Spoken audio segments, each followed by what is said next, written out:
saya sampun alhamdulillah sampun mualaf. Nggih. Namanya siapa? Dalam lilis biaya. Panggilannya apa aja panggilannya? Lilis. Lilis ya. Iya. Dalam engkang dalam tanyaan menika Iya. apakah nama baptisan Iya. yang dibawa mulai kecil kalau sudah mualaf itu harus ganti apa tidak? Oh ya ya. Terus kebetulan almarhum Bapak Ya. Bapak Pasek Mas Nggih. Nggih sampo. Nggih. Terus datang sarian pun nggih. Nggih. Wonten salib iku. Nggih nggih. Nggih ngaten Gus. Nggih nggih. Terus terakhir dalam itu sampun mboten kagungan sederek. Nggih. Ibu bapak sederek mboten wonten. Nggih. Dalam sakmenika ngopeni Pak Ali ingkang gangguan jiwa. Nggih nggih. Pak Ali niku mboten kromo. Nggih. Kadang sok ngamuk Nggih. terus. Lowongan pun dalam ngantos ajri. Nggih. Umpami dalam pas saat ngamuk niku dalam ngebel datang Satpol PP napa Nggih. dinas sosial Nggih. napa dalam salah. Nggih nggih. Pak napa mboten. Nggih nggih. Nggih nggih nggih. Nggih nggih. Dalam niku kan rumiyin ngasal datang perbankan. Nggih nggih. Ini kok ada sumber itu, Nggih, nggih. kan kata yang anu, tak mau sama pensiun. Nggih. Ada kan perbankan dibutuhkan oleh Nggih masyarakat. nggih nggih. Akan kadang kan anu riba, Nggih, nggih, nggih. kan memang dibutuhkan oleh Nggih nggih. masyarakat. Nggih, nggih. Nggih, nggih. Assalamualaikum. Salam warahmatullahi wabarakatuh. Ya satu-satu aja biar fokus ya. Ya ini yang lain meskipun tidak tanya ikut dengerin ya karena ini ilmu.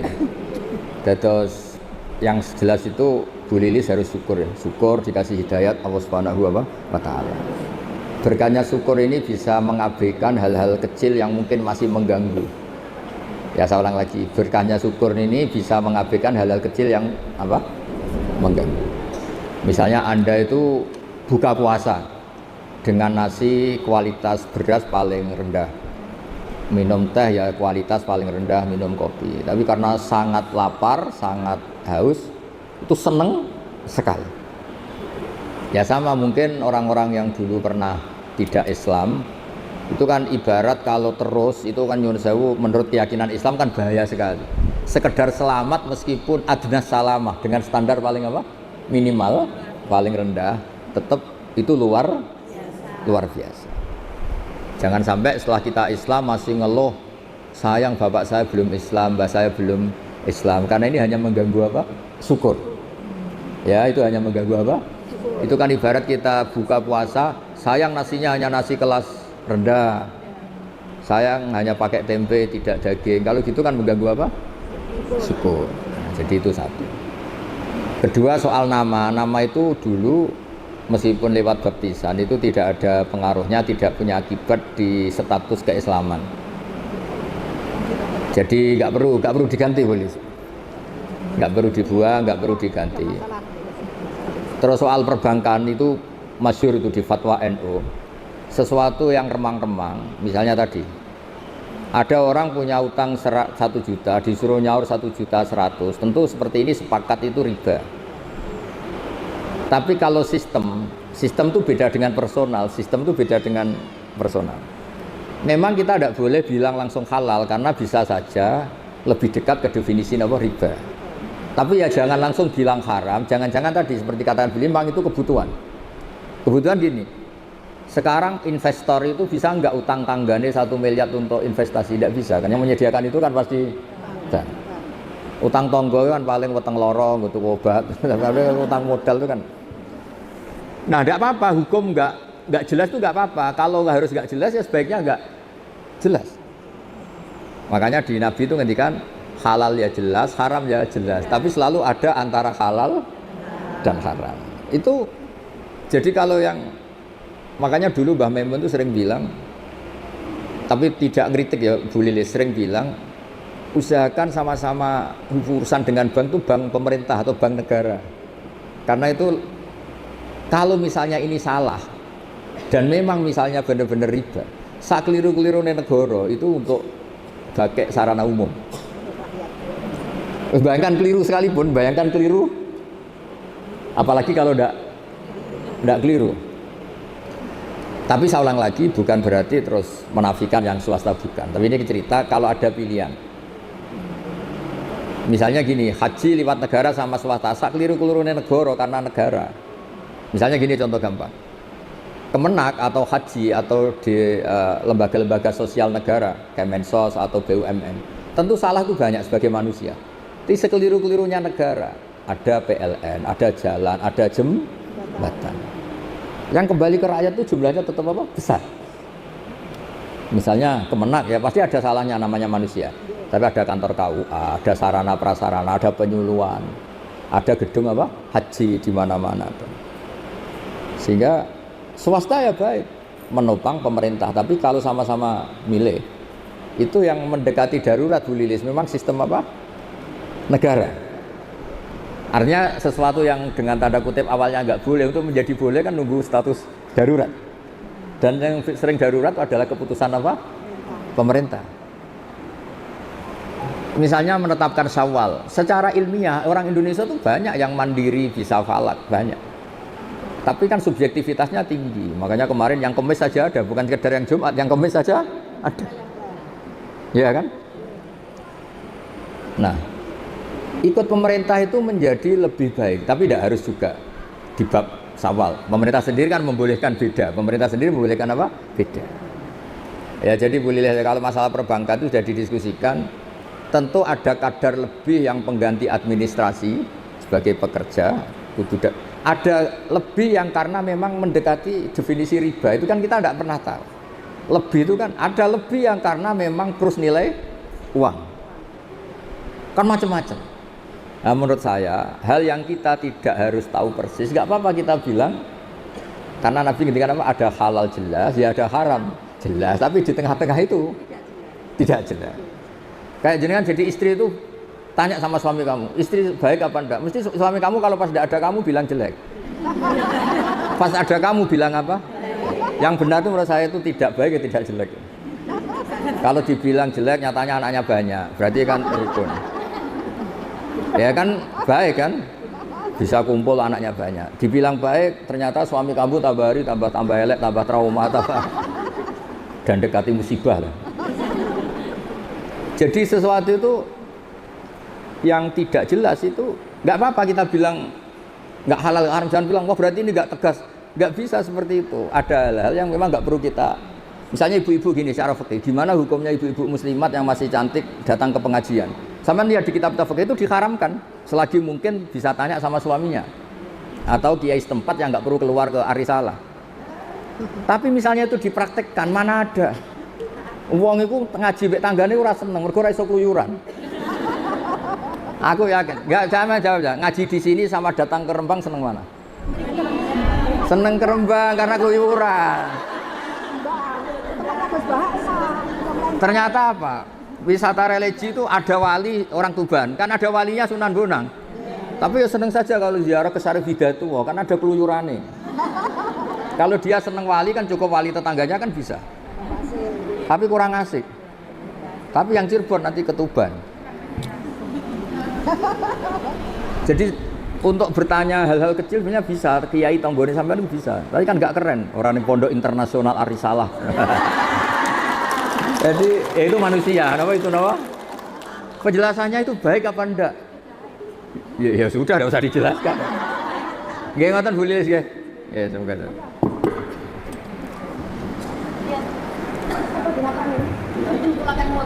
Mas. Assalamualaikum warahmatullahi wabarakatuh. Waalaikumsalam. Kula bukan masalah mondo. Nggih, mondo itu mana nih? Salam takbir perusahaan. Oh, nggih. Dumateng Umi Ana ning Mila ning Pia nggih salam takbir. Kula nyuwun pangapunten pasik. Go sofa saking ngambek. Nah, engko mutung. Bapak Yasin kemarin mboten saged rawuh wonten ing Jakarta. Nggih. Ingkang kula pertanyakan niki tentang wudu, Gus. Nggih. Syarat sahnya sholat itu kan wudu. Wudu itu ada 4 rukun sampai tertib. Yeah. Nah, sedang orang Islam itu mau sholat itu harus wudu dulu. Dan kita itu untuk melihat sahnya wudu kita, sahnya sholat kita, untuk melihat cahaya aura wajah kita. Kalau manusia itu ada yang putih dari Nggih. Ada lagi yang dari skincare. Nggih. Yang saya tanyakan, bagaimana untuk melihat wajah yang bersinar dari air wudhu dan sholat kita diterima. Sampun Assalamualaikum warahmatullahi wabarakatuh. Oh enggak. Nah ini begini ya, ini kan kita diajari untuk jadi juri. Pertanyaannya harusnya kok untuk kita tahu gimana, harusnya enggak untuk menjadi sah kok malah juri. Berarti saya harus juri ini wajah wudhu apa wudhu sehat, wajah skincare. Ini yang wajahnya padang karena punya uang apa karena wudhunya benar?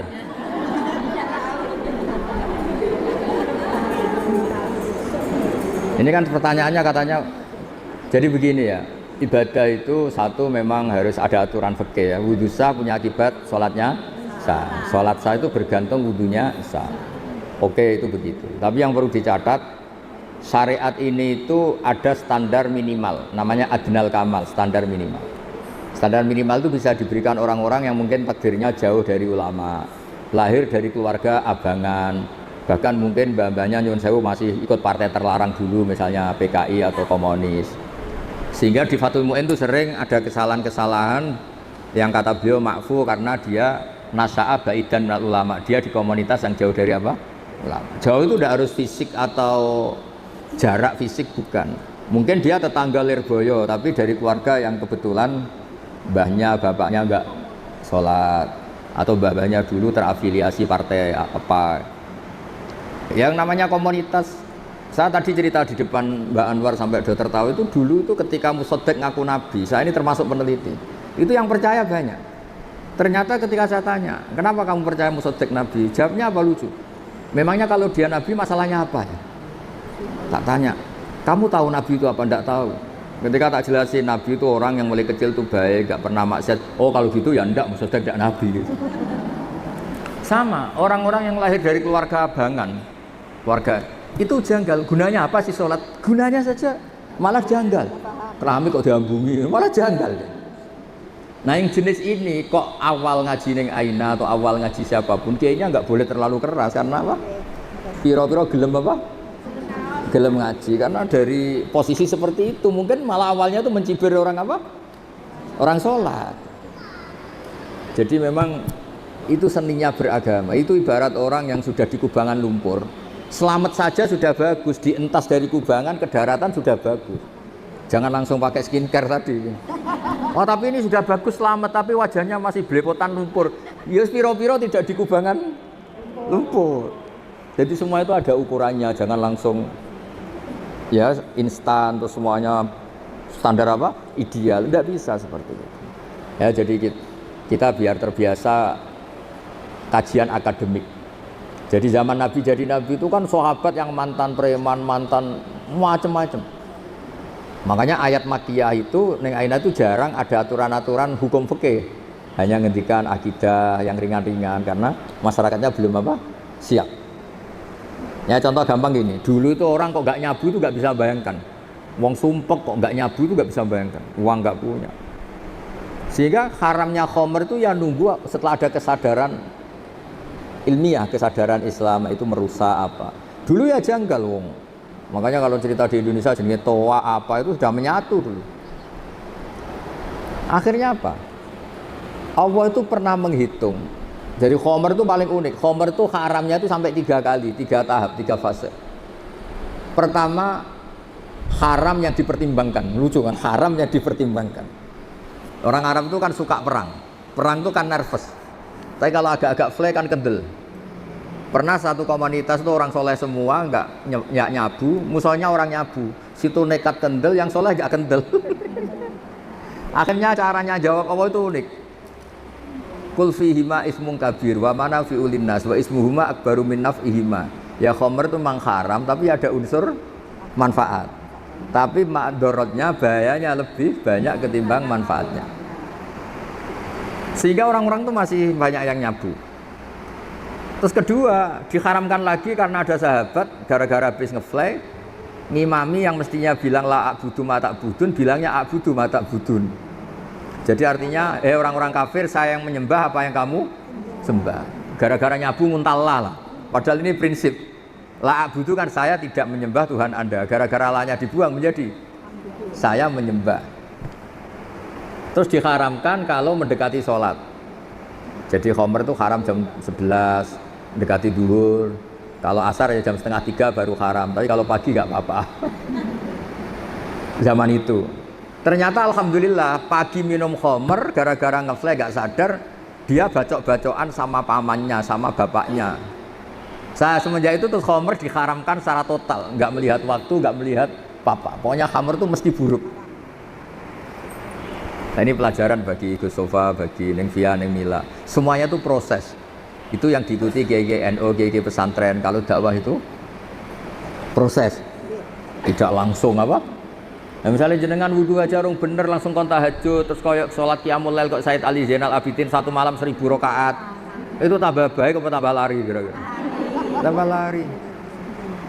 Ya gitu. Ya. Nggih, mboten napa-napa. Niki mau dibisiki ning Aina. Turuti Gus, iku suaminya tukang mijeti abi. Nggih. Itu terakhir dokter tentara. Oh, nggih.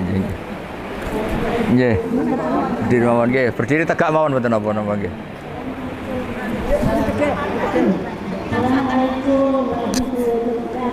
Assalamualaikum warahmatullahi wabarakatuh. Nggih, apa namanya? Asmane. Oh, Sri Ani nggih.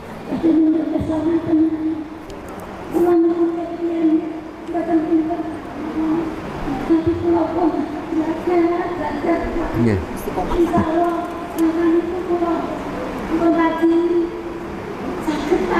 Nggih. Nggih.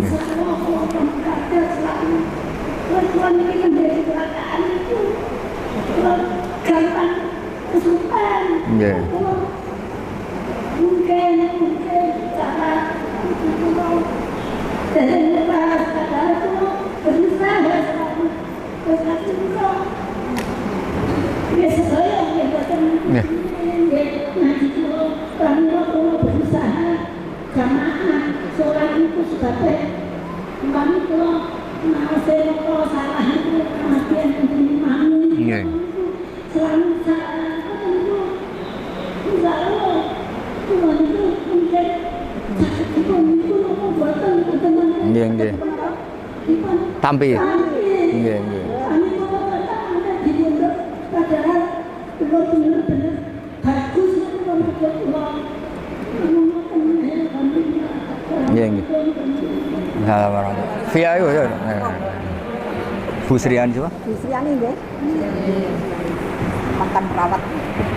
Dados ngeten nggih, yang diceritakan Bu Sriani tadi lupa karena kecelakaan niku salah nggih. Niki dora kecelakaan nggih sering lupa kok. Alhamdulillah. Lupa itu berkah. Kalau sampai ingat terus masa lalu, eling diutang, malah ra bahagia. Eling bojomu tahu darani sampean macam-macam terus baliknya itu bisa trauma semua orang kalau nggak punya lupa itu bisa apa? Trauma semua. Pemenang eling mantan terus malah rusak kabeh. Jadi lupa itu bagian dari berkah. Ya lupa itu bagian dari apa? Berkah. Makanya ada al-insan makhlul khata' manusia, jadi manusia itu tempat lupa. Jadi kalau nggak lupa malah apa? Malah bahaya. Itu ada seorang suami istri nggak lupa terus. Harusnya saya tidak dapat kamu, dulu mantan saya lebih tampan. Yang suaminya bilang harusnya saya tidak dapat kamu, mantan saya lebih cantik. Itu bahaya. Itu orang nggak, itu gara-gara nggak apa? Nggak lupa. Jadi maka bahagialah bangsa yang sering lupa. Loh coba kalau nggak lupa itu repot. Coba kalau Indonesia itu orang Indonesia ingat kalau negara ini punya utang banyak, bahagia enggak? Berkahnya lupa ya sudah baik-baik saja. Mulai zaman awal ada Indonesia sampai sekarang utang banyak ya baik-baik saja. Saking banyaknya rahmatnya Allah Subhanahu wa ta'ala. Jadi gini Bu Sriani ya, ada ijazah ini sekaligus saya ijazahkan jenengan. Ibadah itu mulai dulu dari kita, apapun benarnya menurut fikih sebetulnya tidak pernah ideal menurut Allah Subhanahu wa ta'ala. Meskipun secara fikih kita benar, karena pasti ada hal-hal yang kita tidak benar. Makanya doa Nabi yang sering diajarkan ke kita itu apa? Ya Allah, jika saya tidak layak mendapat rahmat engkau, maka rahmat engkau yang layak mendapatkan kita. Sama tahu semut, semut tuh kalau jatuh di jurang atau keledai, mergone aina lagi duwe napa? Keledai, badhe dilelang gitu. Misalnya gini, ada keledai atau kambing kecil jatuh di jurang yang curam, bisa naik enggak? Enggak. Tapi kalau dia bilang enggak mungkin ke atas, itu bohong, ya bodoh. Berkahnya orang lain atau ditolong tim SAR atau sekarang damkar ya, pemadam kebakaran. Nyatanya selamat. Banyak kan cerita di TV-TV itu sapi jatuh ke sumur kedalaman 15 meter. Akhirnya selamat apa enggak? Karena dia apa karena ditolong? Nah, hubungan kita dengan Allah seperti itu, Bu Sirani. Mungkin amal kita tidak ideal, tidak benar, tapi rahmat Allah yang akan menolong kita. Makanya doanya itu, ya Allahumma illam akun ahlan an ablugha rahmataka farahmatuka ahlun an tablughani. Itu doa yang diulang-ulang Nabi, dan ya Allah, jika saya agak layak mendapat rahmat engkau yang layak mendapatkan kita. Ya coba kayak Bu Lilis, pernah enggak misalnya kecilnya minta jadi muslimah? Enggak pernah kan? Tapi ketika Allah menghendaki, tahu-tahu jadi. Aku yakin Neng Aina kecilnya ini kan anaknya Kiai, enggak pernah ingin jadi dokter. Bayangkan ya jadi Neng, jadi Kiai sing ngongkon-ngongkon apalah pokoknya ya. Gitu. Tapi nyatanya Allah menghendaki jadi apa? Dokter. Lewat jalur dosanya takutin, tapi kan tetap jadi. Makanya Anda tidak usah putus asa. Semut misalnya, semut bisa nggak ke Amerika? Cara lahir nggak bisa, beli tiket nggak bisa, ngurus paspor. Tapi dia itu kebawa koper orang yang mau ke Amerika. Kebawa koper orang sampai Amerika enggak? Nah makanya Anda jangan pernah putus asa. Kita ini punya Tuhan yang Rahman Rahim. Mungkin amal kita tidak cukup untuk mendapat surga, tapi rahmat Allah menjadi kita cukup untuk mendapat surga. Makanya di akidah kita apa? Mlebu swarga itu mergo fadhole Allah Subhanahu wa taala. Jadi masuk surga itu karena rahmatnya Allah taala. Terus yang terakhir itu ada analogi bagus. Ada orang Bani Israel itu ibadah. Zaman itu orang kan umurnya panjang-panjang. Jam saat itu orang itu biasa umur sampai 200 tahun, 300 tahun. Dia tuh enggak pernah maksiat nih. Ibadah terus enggak pernah maksiat. Dia nggak pernah marah sama orang, ngamuk kiai. Saya ini kan tamu disuruh-suruh, nggak pernah salah. Banyak orang nggak pernah salah. Bawaannya tuh bener terus. Ya secara teori etika itu kan nggak ada, tamu disuruh-suruh itu kan nggak ada. Itu etika Jawa yang nggak ada, etika Islam juga nggak ada. Nggak ada benernya itu sebetulnya secara teori nggak ada. Yang bener saya, orang baik saya.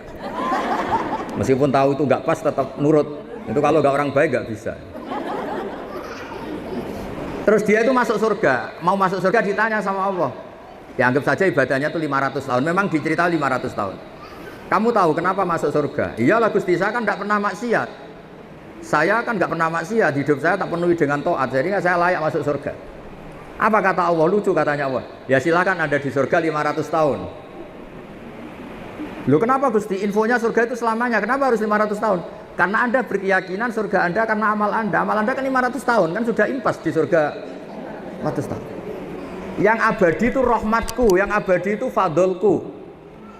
Kalau amal kamu pasti terbatas. Saat itu juga dia merevisi tidak bisa masuk surga itu hanya karena rahmat engkau. Artinya apa?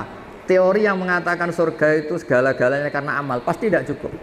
Yang cukup adalah fadlnya Allah Subhanahu. Coba misalnya jenengan seperti ini ngaji, kan kata jenengan baik. Coba sekarang tanyakan suami Anda yang mungkin sekarang baru nyari Anda. Dasar bojo keluyuran.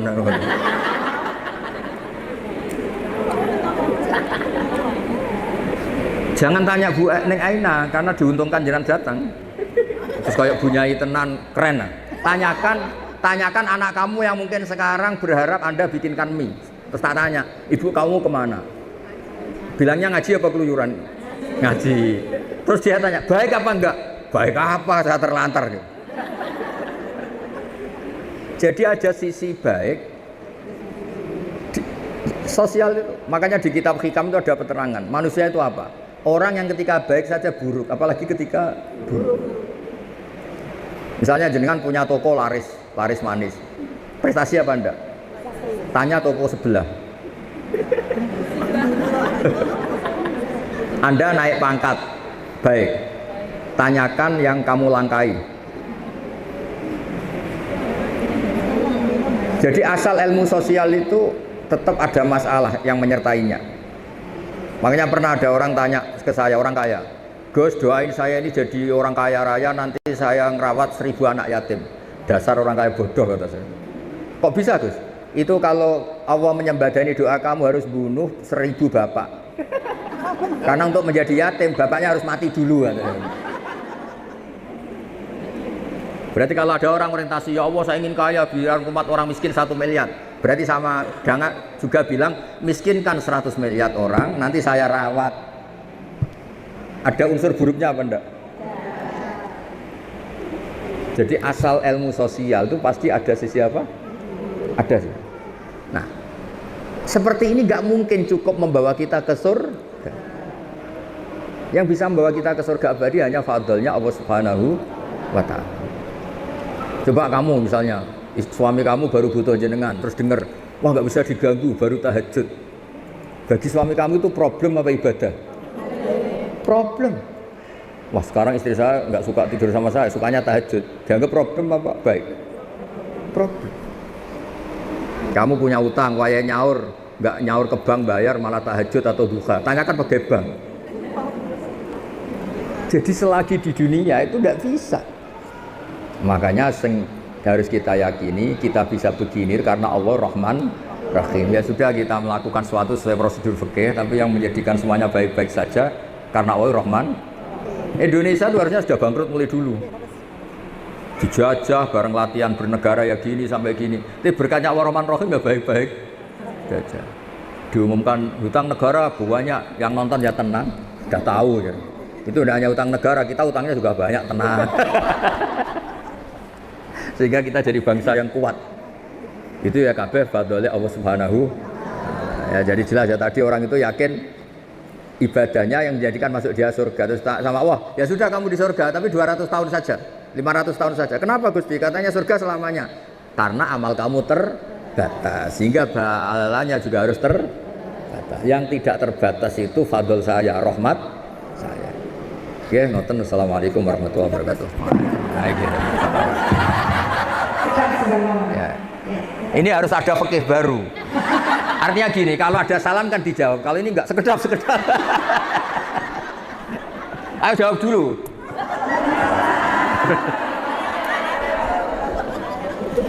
Supaya enggak ada fikih baru. Menurut Dr. Hajah Neng Aina, bahwa salam bisa dijawab dengan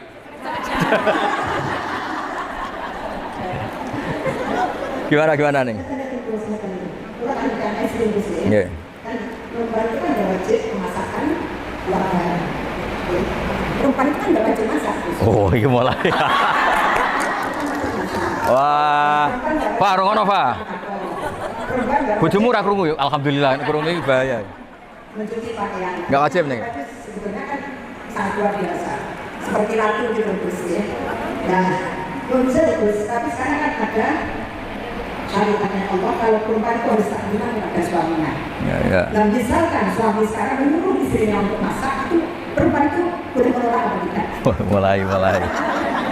Mulai kita aslinya. Oh. Tapi wajib nurut. Iya, ini kan bertentangan.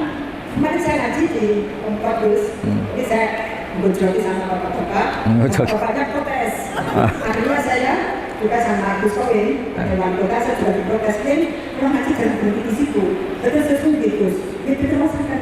Terus saya sesungguh, kan istri wajib tak dimakan dengan mau kurang rusuh. Saya kemarin ujung-ujungnya mau itu kalau malu masak balik. Kita nggak wajib untuk masak. Sesungguh Gus. Mau jawaban yang menguntungkan apa yang benar? Yang menguntungkan dan benar.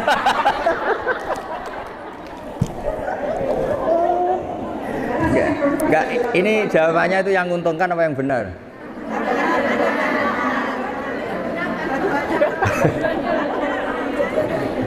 Ini sudah kayak partai politik jadi.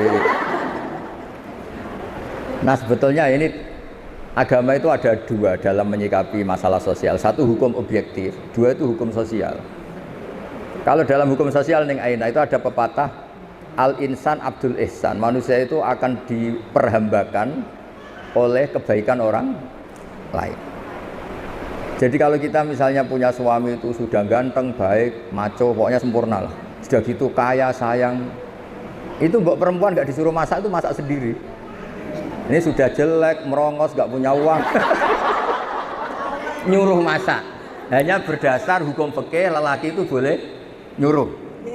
Terus si perempuan ini boleh menolak. Kasus-kasus sosial itu nggak bisa ditangani secara fikih. Yang bisa nangani itu ya hukum apa? Sosial.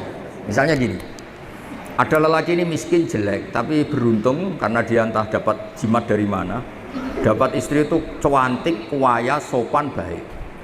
Terus lelaki ini nyuruh masak, disalahkan orang seluruh dunia apa dibenarkan? Disalahkan. Terus ketika disalahkan karena tadi sudah perempuannya cantik, sopan, kaya. Masa iya orang kaya, majikan yang punya harta disuruh? Jadi sebetulnya benar tidak itu dalam sosial itu ya konteksnya konteks sosial. Makanya kata Sayyidina Ali, ahsin man syi'ta takun amirah. Silakan baik sama orang, pasti kamu yang mimpin. Misalnya gini, saya punya mobil Alphard. Saya tadi sowan Mbak Anwar diajak Neng Aina sama Gus Sofa naik Alphard. Beliau baik, mau Gus pakai mobil saya, dia baik. Itu otomatis saya nyuruh itu gak pantas, gak mungkin secara moral, secara psikologis orang nyuruh orang yang berbuat baik. Kalau ada istri, misalnya kayak Neng Aina kan sudah nengnya, putrinya Mbak Anwar, terus Mbak Ma'ruf itu kan santri. Gak ada nyali apa ngongkon.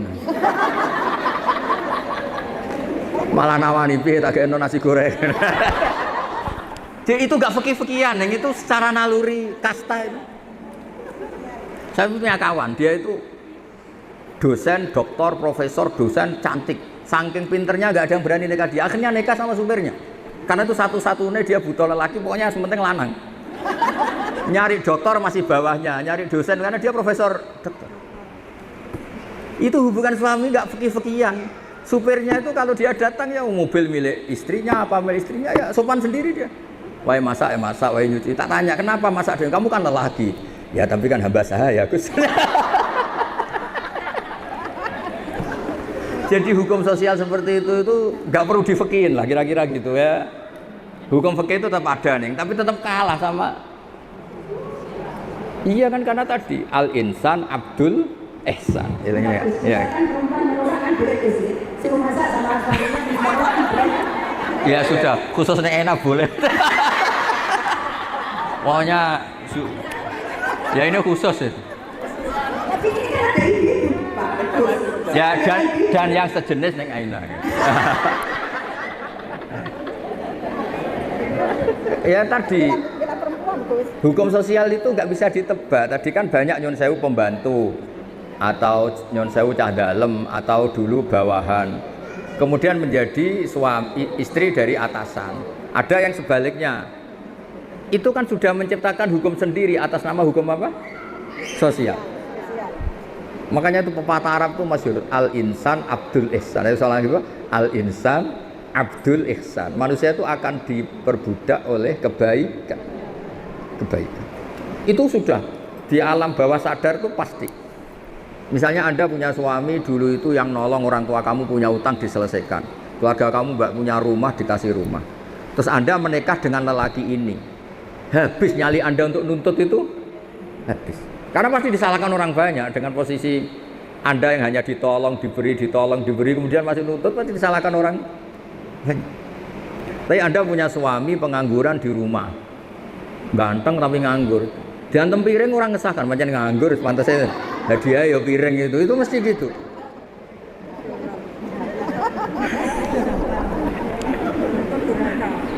Jadi intinya itu Neng, ada hukum-hukum yang nggak bisa, makanya Nabi itu unik. Ada sekian hukum Islam yang kata Nabi itu diselesaikan pakai apa? Sosial. Makanya ketika Nabi mensifati orang baik itu apa? Alladzina yunfikuna fis-sarra wad-dharra, orang yang suka berinfak masa susah maupun senang. Wal kadhiminal ghaidha, kalau emosi bisa ngempet. Wal afina 'anil nas, kalau kecewa mudah memaafkan. Yang bisa menyelamatkan kita itu hukum sosial. Kalau saya hubungan dengan Neng Aina itu misalnya terus pakai saya ini kiai besar kok disuruh-suruh, habis hubungan itu. Tapi berkahnya saya ini berakhlak karimah. Maka baik-baik. Kamu bisa bayangkan ada kiai 5 menit belum duduk ngaji Gus.